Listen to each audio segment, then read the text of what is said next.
Never ignore warning signs when you first move into a neighborhood. That's the mistake I made, and it cost me thousands of dollars and months of headaches.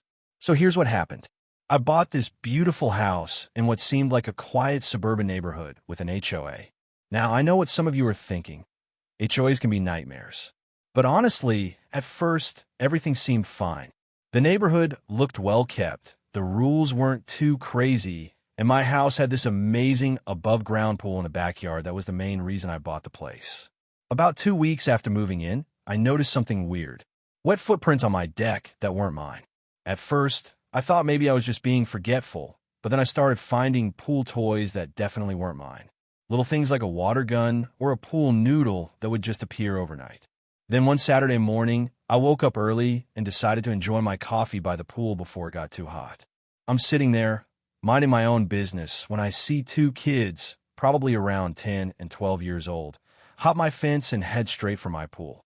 They didn't see me yet, so I just watched for a minute as they started taking off their shoes and getting ready to jump in. When I stood up and said, "Can I help you?" you would have thought they'd seen a ghost.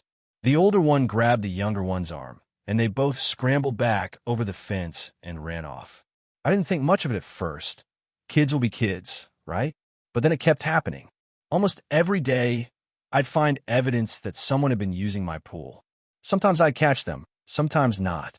It got to the point where I was putting a lock on the pool cover every single time I wasn't using it, which was a huge pain.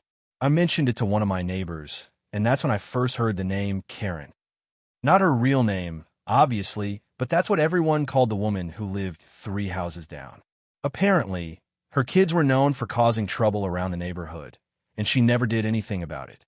So I decided to be the adult in the situation and go talk to her.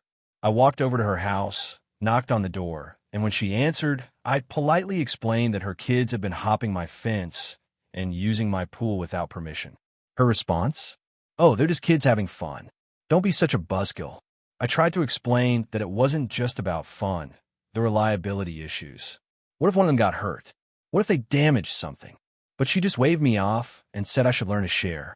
I left feeling frustrated, but hopeful that maybe she'd talk to her kids and it would stop. Spoiler alert, it didn't. Over the next few weeks, the situation escalated. Not only were the kids still coming into my yard, but now they were leaving trash behind. Empty juice boxes, snack wrappers, even broken toys. And they were getting bolder. Sometimes they'd come over when I was clearly home, like they didn't care if I caught them. I started documenting everything. I took pictures of the footprints, the trash they left, even managed to get some video of them hopping the fence. I sent a formal complaint to the HOA, including all the evidence, and asked them to intervene. The HOA sent Karen a warning letter, which apparently made her furious. The next day, I came home to find a note taped to my door. It said, "Stop being a jerk. Kids need places to play. Your pool is just sitting there anyway." I couldn't believe it. She was actually mad at me for not wanting her kids to trespass on my property and use my pool without permission. Things got worse from there. One day, I came home to find that someone had cut the lock on my pool cover. The cover was thrown to the side, and the water was murky with dirt and grass. It was going to cost me time and money to clean it and get it back to the right chemical balance. I was furious.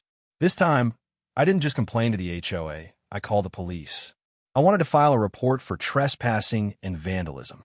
The officer who came out was sympathetic, but told me there wasn't much they could do without catching the kids in the act or having clear evidence of who did it. Meanwhile, Karen had started telling other neighbors that I was unfriendly and didn't like children. Some people avoided me when I was out walking my dog, and I could feel the neighborhood tension building. The breaking point came about a month later. I had just spent a small fortune getting my pool cleaned and balanced again after the last incident. I put a new, stronger lock on the cover and even put up signs that said, "Private property, no trespassing." I went out of town for a weekend to visit my parents. When I came back, my heart sank. The pool cover was off again, floating in the water. There was trash everywhere.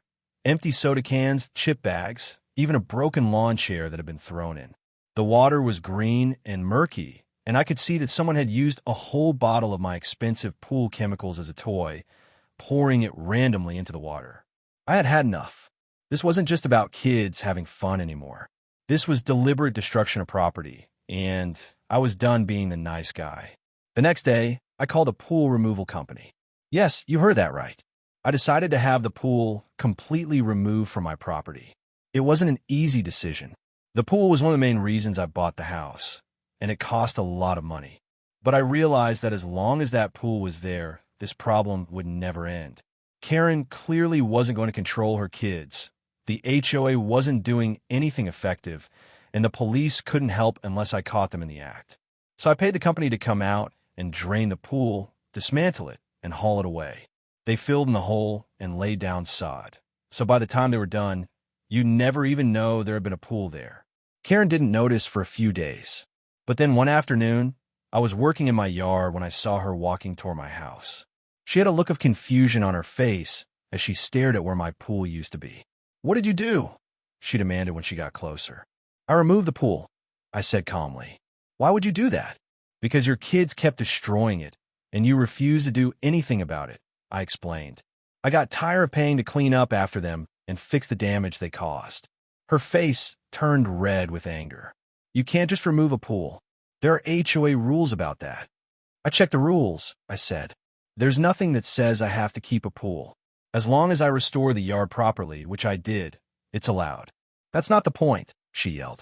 "My kids love that pool. You had no right." "I had every right," I said, my voice rising now. "It was my property, my pool, and your kids were trespassing and vandalizing it. I asked you nicely to stop them. I complained to the HOA. I even called the police.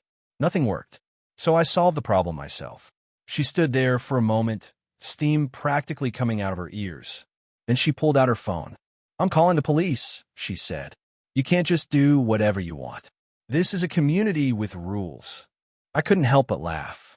"Go ahead. Call them.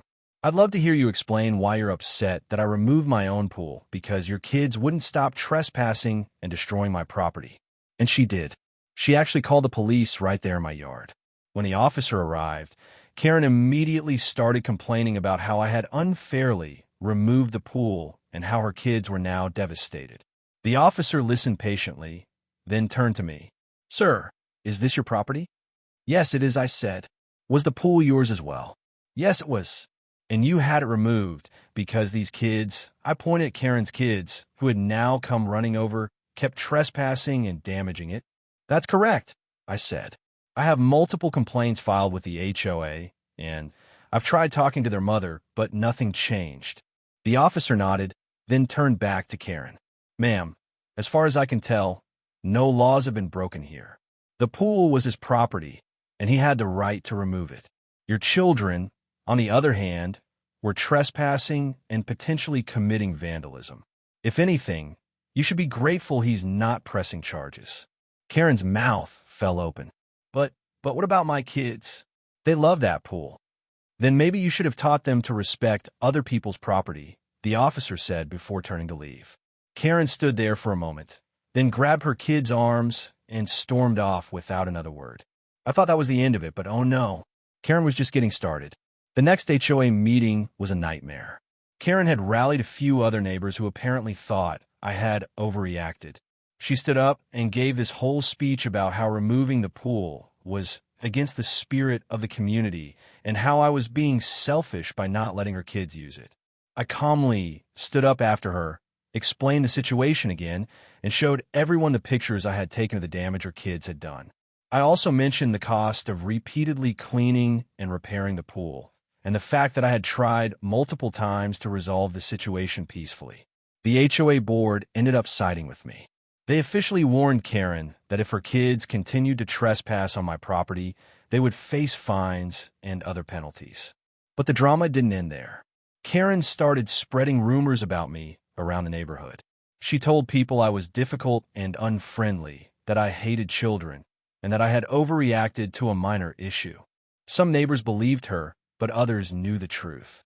One neighbor even told me that Karen's kids had caused problems before, that she never disciplined them, and that she always blamed others when her kids faced consequences. A few weeks after the pool was removed, I came home to find a note from Karen taped to my door again. This time, it said, "I hope you're happy. My kids are crying every day because they miss the pool. You ruined their summer." I didn't respond. What was there to say? She still didn't get it. She still thought her kid's desire for fun was more important than my property rights. The final straw came about a month later. I was in my backyard, working on a new garden where the pool used to be, when I heard a noise. I looked up to see Karen's older kid trying to hop my fence again. "Hey," I yelled, "get off my property." The kid froze, then hopped back down and ran off. A few minutes later, Karen came marching over to my house. "Why did you yell at my son?" she demanded. "Because he was about to hop my fence and come into my yard again," I said. "After everything that's happened, you'd think you would have taught them better by now." "He wasn't doing anything wrong," she insisted. "He was trespassing," I said. "Again, I've had enough, Karen. This is the last time I'm going to ask you nicely. Keep your kids off my property, or I will call the police and press charges for trespassing. And this time, I'll make sure they're arrested." "You wouldn't dare," she said, but there was uncertainty in her voice. "Try me," I said. She stood there for a moment, then turned and walked away without another word. That was about 6 months ago. Since then, Karen's kids haven't set foot in my yard. Karen still glares at me when we pass each other, and some neighbors still avoid me. But honestly, I don't care. I learned a valuable lesson from this whole experience. Sometimes being the nice guy doesn't work.